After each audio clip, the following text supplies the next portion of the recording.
Hare Krishna.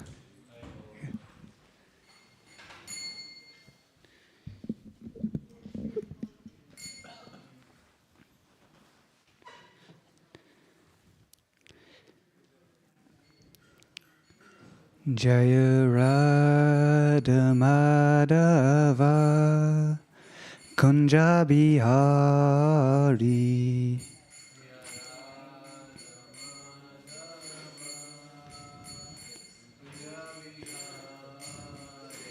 Jaya Radha Madhava Kunja Bihari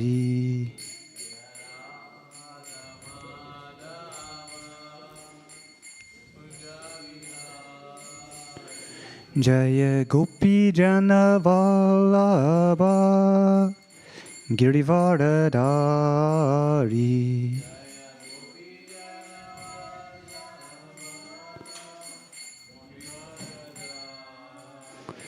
Jaya Gopi Jana Vallabha Girivardhari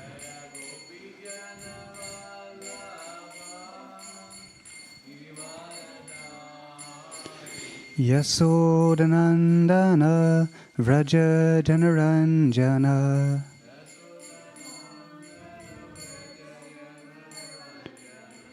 Yasodhanandana Vraja Janaranjana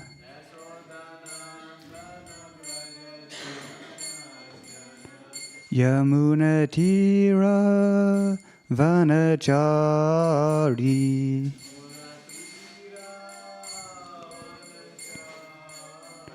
Yamunatira Vanachari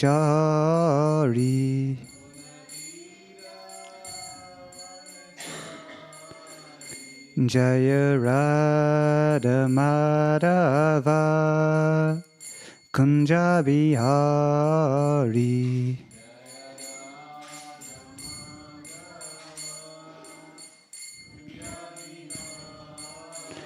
Jaya Gopi Jana Vallabha Girivardhari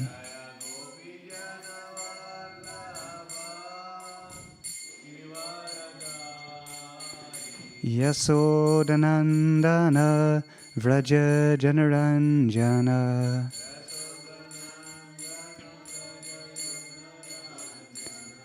Yamunatira Vanachari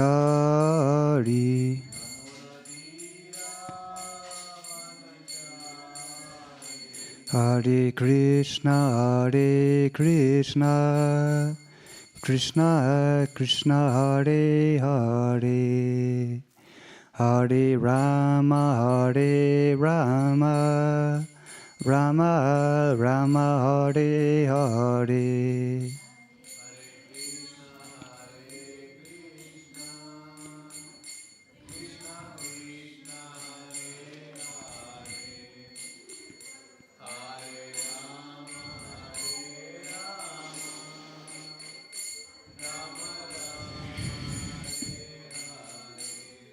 Hare Krishna Krishna Krishna Hare Hare Hare Rama Rama Rama Hare Hare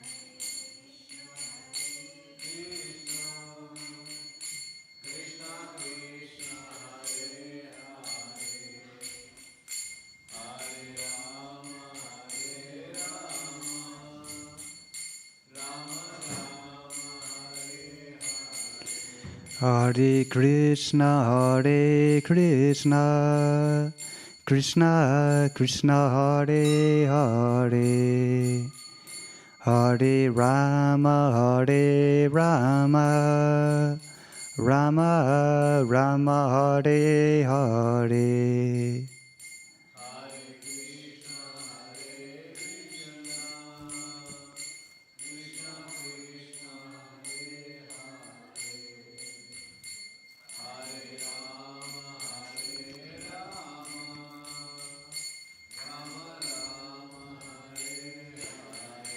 Hare Krishna, Krishna Krishna, Hare Hare, Hare Rama, Rama Rama, Hare Hare.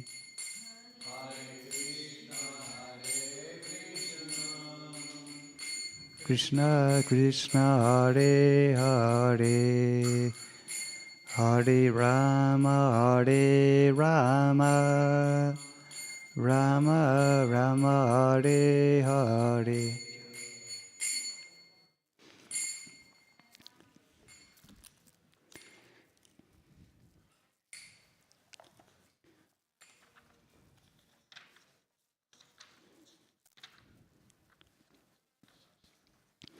Hare Krishna, thank you very much and welcome to today's Bhagavad Gita class. Today we're reading from chapter number 2, text number 34.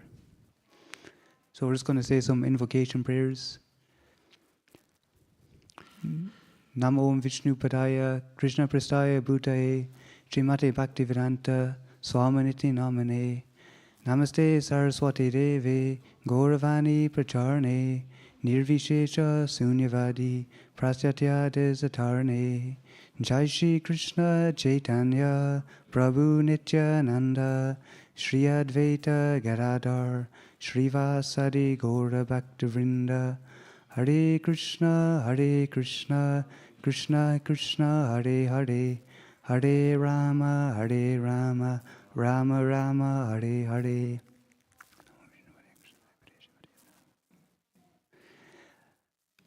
Om Namo Bhagavate Vasudevaya.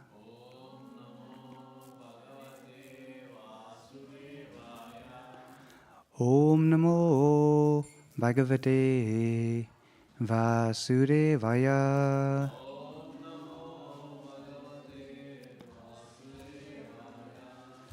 Om Namo Bhagavate Vasudevaya.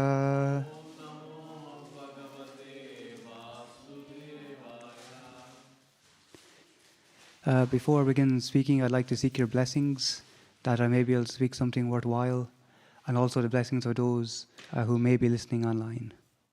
Vancha kalpa drubascha kripa sindhu bevacha patitanam bhavanebhyo vaishnavebhyo namo namaha.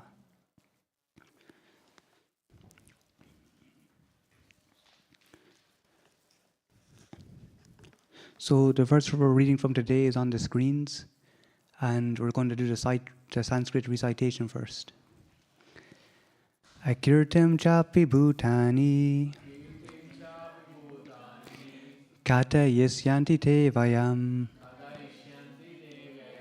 svabhavitasya chakirtir maranad atirichyate. Akirtam chapi bhutani kata yasyanti te vayam sabhavitasya chakirtir maranad atirichyate.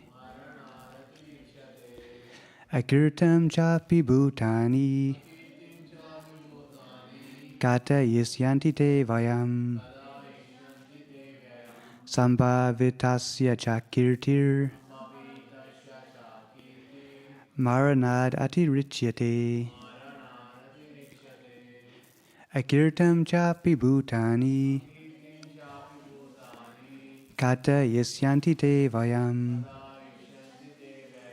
sabhavitasya chakirtir maranad atirichyate. Would anyone like to try the Sanskrit recitation? Akirtam chapi bhutani kata yasyanti te vayam vidyasti chakritir maranadati richyate. Akirtam chapi bhutani Katayisyanti te vayam Sabha vistasya chakirtir Maranadati richyate. Would anyone else like to try? Okay. Akirtam chapi bhutani Katayisyanti te vayam Sampavitasya chakirtir Maranadati richyate. Okay, so the translation and purport by His Divine Grace, A.C. Bhaktivedanta Swami Sri Prabhupada Ki.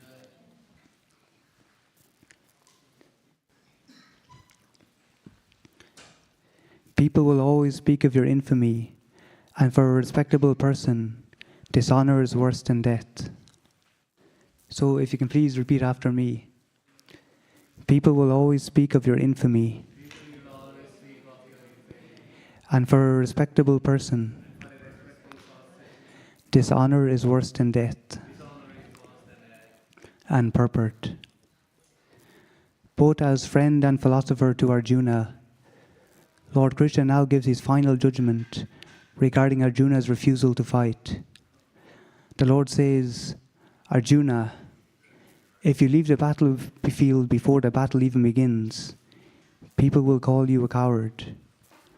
And if you think that people may call you bad names, but that you will save your life by fleeing the battlefield, then my advice is that you do better to die in the battle. For a respectable man like you, ill fame is worse than death.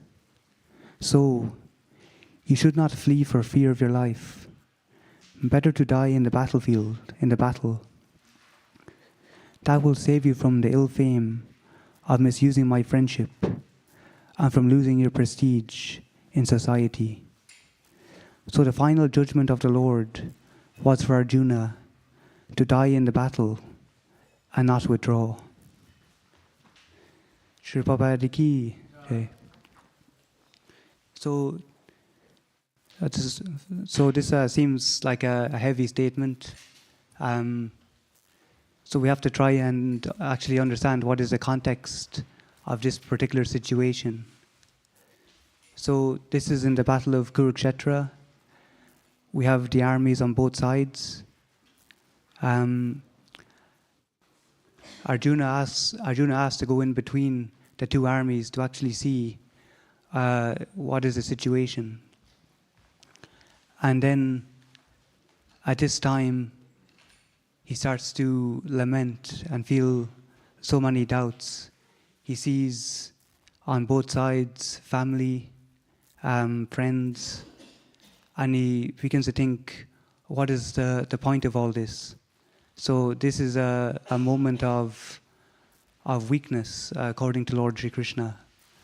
So Krishna is trying to encourage Arjuna, because Arjuna is a warrior, and for a warrior, that is Arjuna's duty.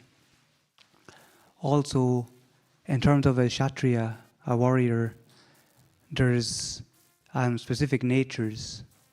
So the nature of a warrior is that they're usually proud, that they have this hero mentality.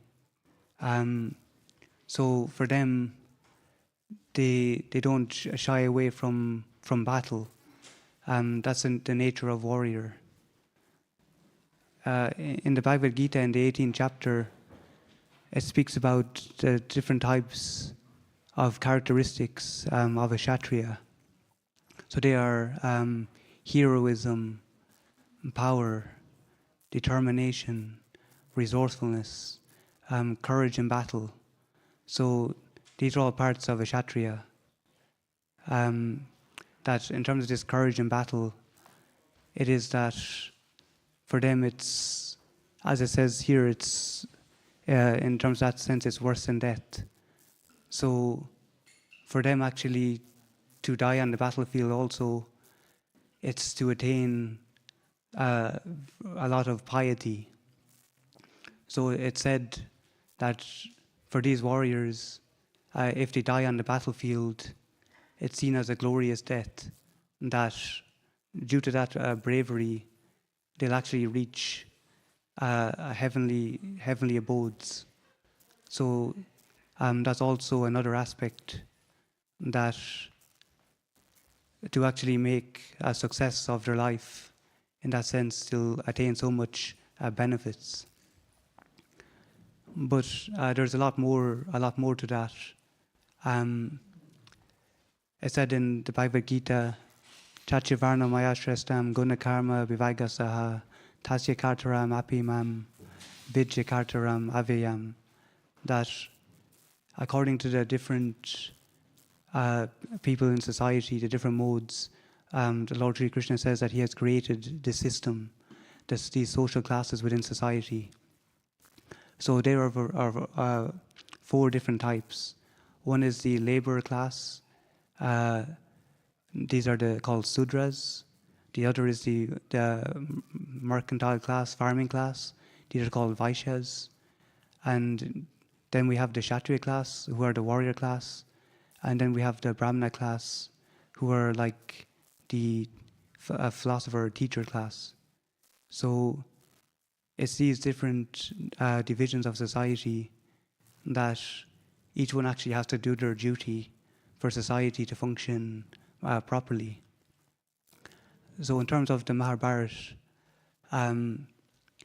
this battle was the Lord's will, that for this battle to actually continue, Krishna would have actually eliminated so many negative elements within society, so many demonic kings throughout the world who had assembled, who are only going to cause so much more trouble for the entire populace.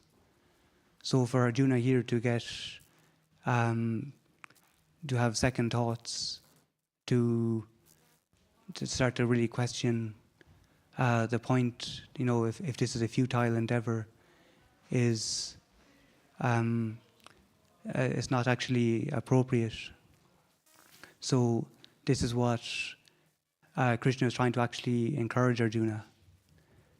So in terms of this Kshatriya spirit, we can see this in terms of different personalities. For example, Bhima. Bhima, he was very much infuriated. So all that the different abuses that the Kauravas had given to the Pandavas had made Bhima very vengeful. Also, there is another personality. It's not exactly in the Mahabharata at that time, but in the Vedic scriptures, one such personality is called Dhruva Maharaj. So I'm not sure if you've heard of Dhruva Maharaj. First of all, there was Lord Brahma, and then there was Swayambhuva Manu, and then there was his son Uttapadana, and then there was Dhruva.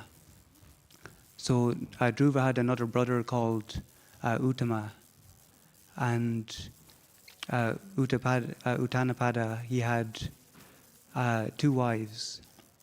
So one was called Saruchi, and the other was called Suniti. So Suniti,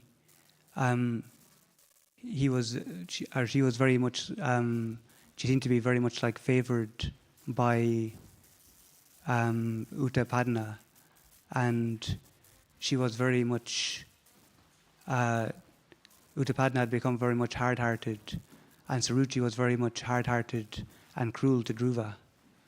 So one day, Uttama, the son of Saruchi, was simply just playing upon the king's lap. And then Dhruva, at this time, was a 5-year-old child. And he wanted to play also, so he attempted to climb upon his father's lap. And then he was strongly rebuked by Saruchi, the mother of Uttama, the other son, that you can't. This is not for you. You can't play here. So she said, only someone who was born from my womb has the right to sit on the king's lap. So Dhruva, as a 5-year-old child, he felt himself very much shattered. At that moment, he left, and he went to find his mother, Suniti. So at this time, he was trembling with anger, and Suniti, she understood the situation, and she felt somewhat hopeless.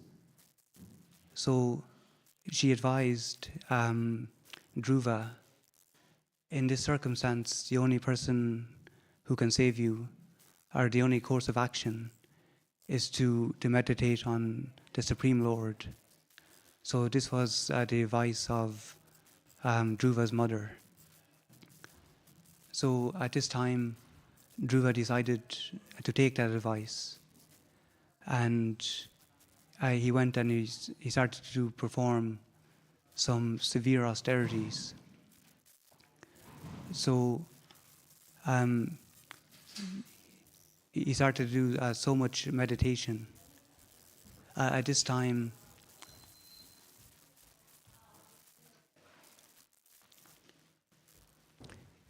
Shri Shri Radhakakunanda ki, Shri Shri Sitaram Lakshman Hanuman ki, Shri Shri Gaurnitai ki. Okay.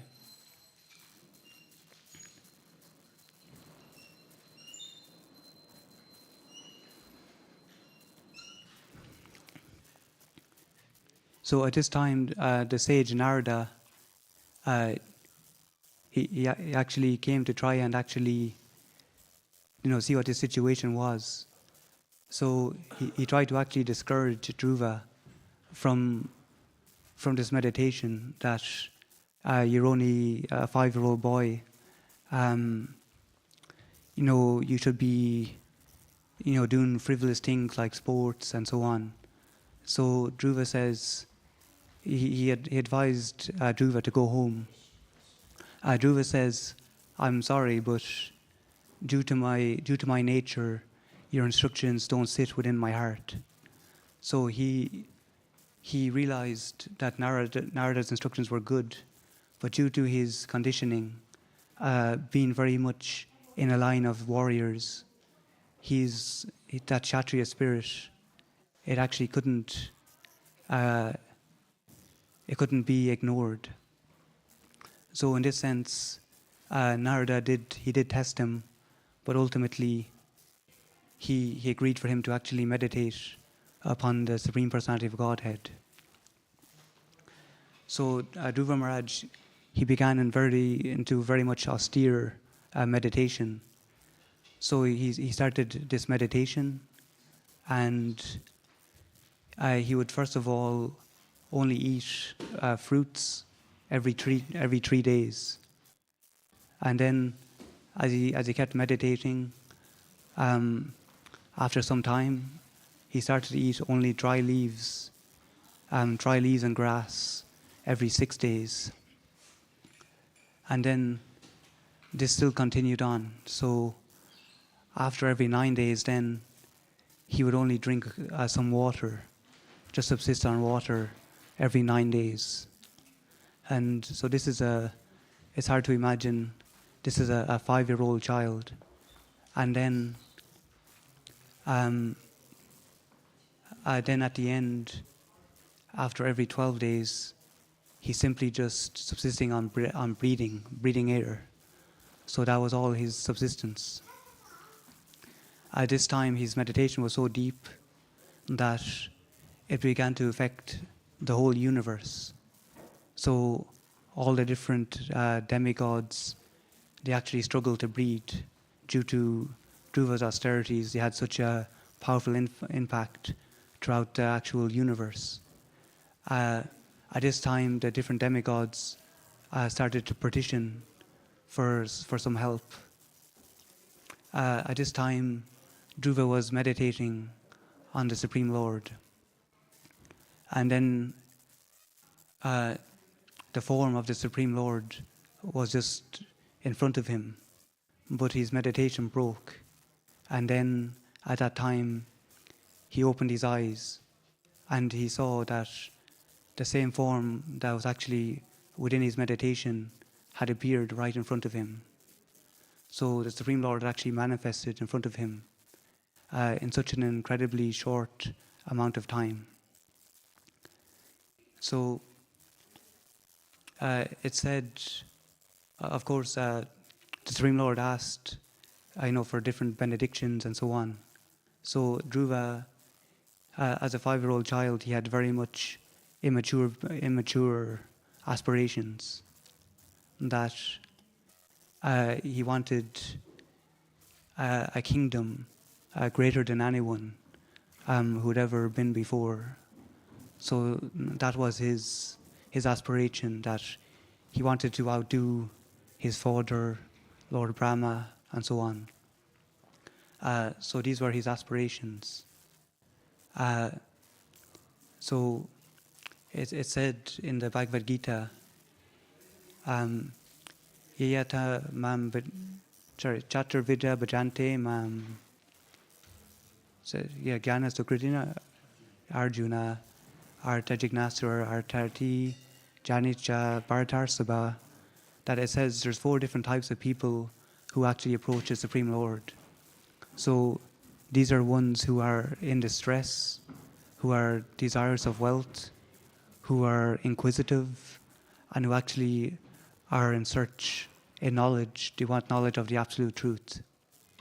So these are the 4 different types of personalities at any time who approach the Supreme Lord. But the thing is, Krishna is just like a father, that if you approach Krishna, he may not give you what you want straight away, but he'll give you what you need. And ultimately, he'll give you what you need in such a way that you no longer actually desire those things which are necessary. But it's also said, Sri Narada Muni, they speak about in terms of the 4 different opulences of religious life, that it speaks about. There's religiosity, economic development, sense gratification, and liberation. So all these within themselves, they're not devotional. Even liberation is not devotional. It's simply, if one wants liberation, they want to become free from this material world. But devotional service is that loving relationship with the Supreme Lord. But it's stated that regardless, if one has a relationship with the Supreme Lord, all the fruits of these different aspirations automatically become fulfilled. And so in due course of time, Dhruva Maharaj, he actually developed that, he received all that which he was looking for. So he got this planet, to be king of this planet, which is called Dhruva Loka, the pole star. So which is the highest planet in terms of within this material world. So Dhruva Maharaj, he actually achieved all that, but he actually lost attachment for that. So in the end, he actually achieved the goal in terms of actually that relationship with the Supreme Lord. So when we think about Arjuna on the battlefield, for someone who's a warrior, it's best to do that, their duty. So it's said in the Bhagavad Gita. It speaks about Shreyan Swadharma Viguna Paradharmatsvanustitat Sadharma Nidanam Shreyam Parodharmatpayavaha. That it speaks about it is better to do one's own duty imperfectly than others perfectly. So to do someone else's duty is dangerous. So in that sense, even if Arjuna had doubts, it's still best to do his duty, to engage that, that Kshatriya spirit in actual servitude to the Lord. Also within the Varnashram system, and this was specifically interesting in the case of Dhruva Maharaj, that it's mentioned there's different stages. So one is brahmachari, grahastha, vanaprast, and sannyas. So these are generally at different ages. People will take on to these different stages of life. So generally, from youth, one will be a brahmachari, and then they may stay on that path or enter into grahastha ashram, or then they may become vanaprast, where they start to retire, become more renounced. That's generally after the age of 50, and then onto sannyas. So, but in certain cases, this is only, these are just stages. But if one is actually sincere and just earnest in terms of wanting to go directly to the Supreme Lord, they don't necessarily have to follow these different stages which are recommended. So there's another actual case of, which is important to mention as well, that there is a certain personality in the Mahabharata, and he approached Dronacharya to become a warrior. He wanted to be trained by Dronacharya in weaponry. His name was Ekalavya. So Ekalavya, he was from a tribe called the Nishidas. So this general tribe of people, they were generally known for kind of abominable activities or low-class activities in terms of the general society. And for that reason, they would live in the jungles or the forests. And he approached Dronacharya to try and actually to become skilled in this actual weaponry. And it actually so happened that he was rejected by Dronacharya, and then he would practice himself. And he met a murti of Dronacharya, and he was very much, a very powerful warrior, and he developed very, very much. But it happened so one day that the Pandavas were in the woods, and they happened to see a dog, and this dog had his mouth. They saw his mouth was sewn by arrows. So it turns out that Ekalavya, the dog had been barking and just simply disturbing his practice. So he had, due to his expertise, he had decided to sew the dog's mouth shut with arrows. So this was a sign that he was very much a hard-hearted person, and eventually he got to meet Dronacharya again, and he said that I'm your disciple. Dronacharya wasn't very much willing to accept him as his disciple, but Dronacharya was very wise, and he asked Ekalavya for some dakshin. So if you're my disciple, you have to give me some remuneration, that basically, something to contribute. And what he asked for was the thumb of Ekalavya, so that he wouldn't be able to be such a prosperous warrior. So this is an example that, in terms of even in today's world, we have so many people who are very much, they seem to be capable in so many different things, such as leaders and so on. But actually, with great power comes great responsibility. So in Vedic times, leaders would have been actually trained from birth. And no matter what the different social orders of life are, there's generally lots of training required. And ultimately, they have to develop the actual good qualities. So even for a Kshatriya, they're trying to become purified. They're not just content at being a warrior, but for someone on the spiritual path, they want to come to the mode of goodness. So the mode of goodness, it's said in the Bhagavad Gita,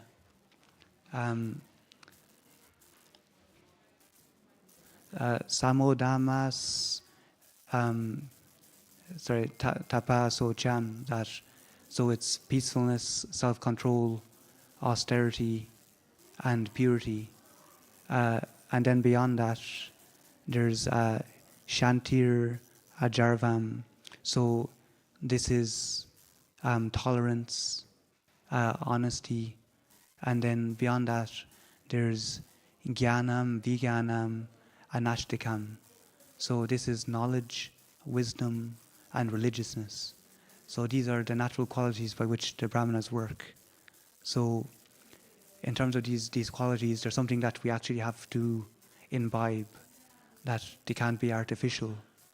And ultimately, for spiritual realization, all these different orders of life are to help us to actually develop these qualities so that we can actually attain that actual consciousness which is conducive for devotional service.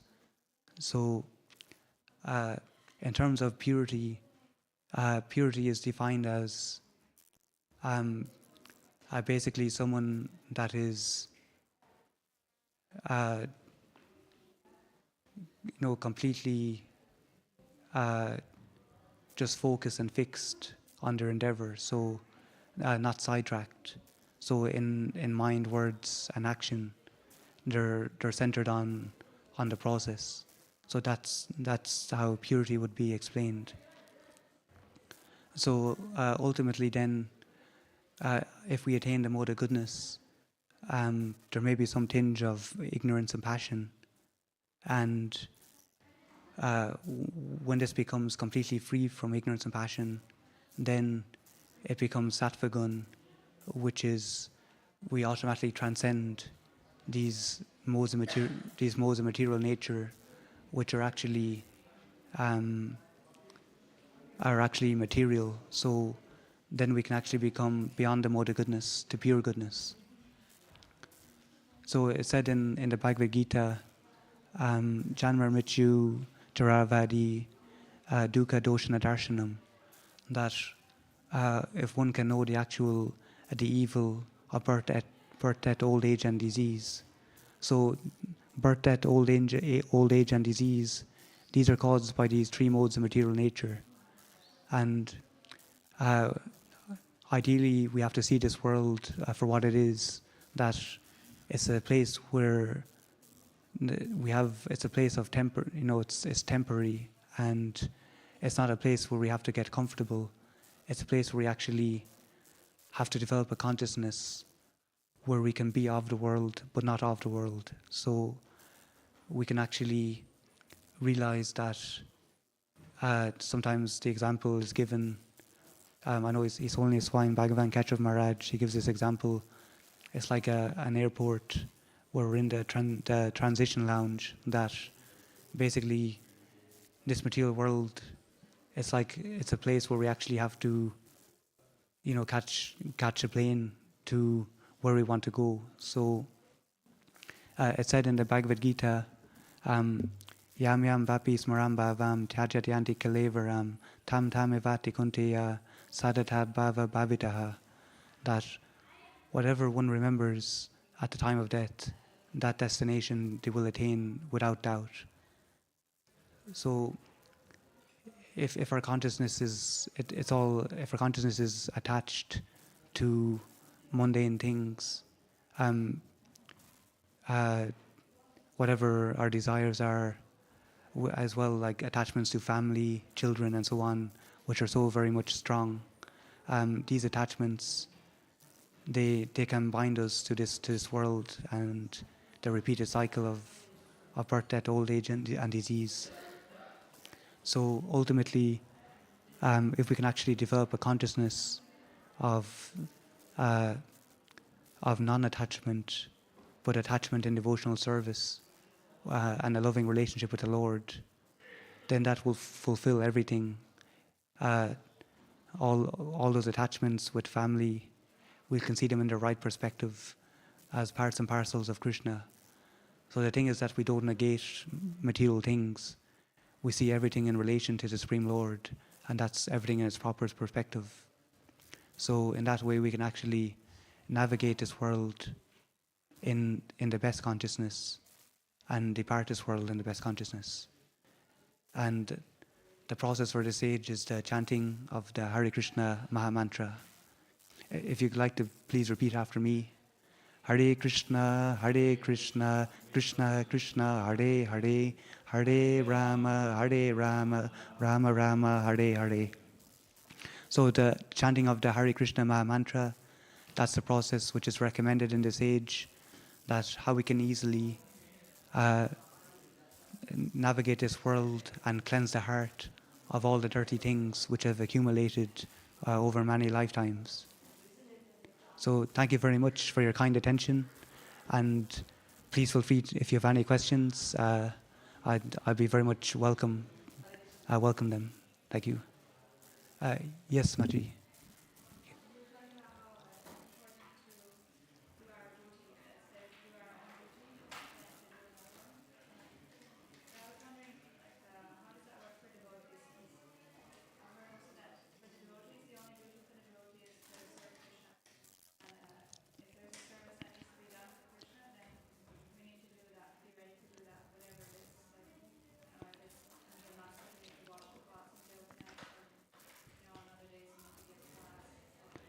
Yeah. Thank you. That's a good question. I'll just repeat for those who are online that in terms of devotees, it's encouraged to do the needful, that whatever duty it is, just to please Krishna. So as I mentioned earlier, the Varnashram system, that we have a certain conditioned nature, and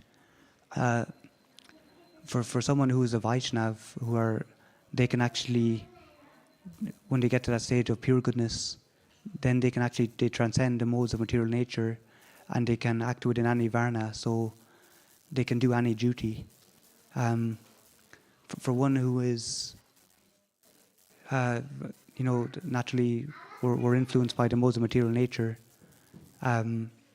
we can do duties, but in terms of actually sustaining that duty, we might do something for some time, but if it's not within our nature, we won't be satisfied, and we won't be able to thrive and be happy in terms of a long-term situation.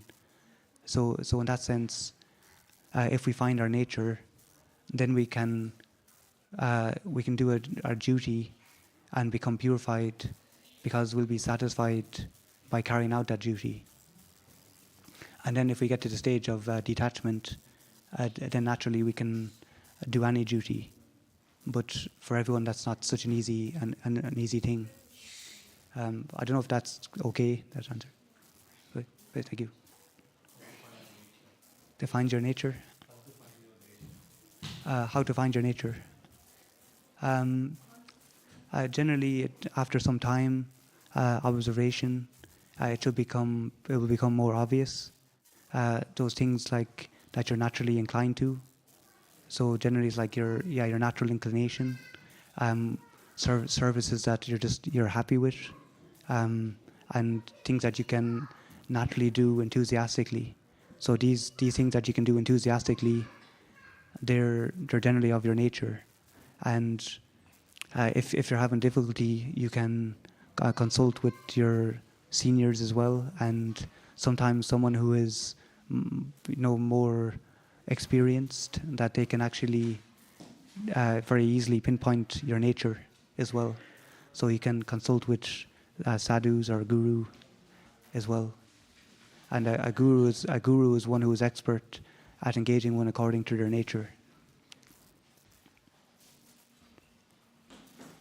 Okay. So we're going to have Gaur Arti now. So thank you very much for your kind attention. Bhagavad Gita ki, Srila Prabhupada ki, all glorious assembled devotees. Hare Krishna.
Sorry? I can't remember to see Krishna, sorry. I'll go ahead.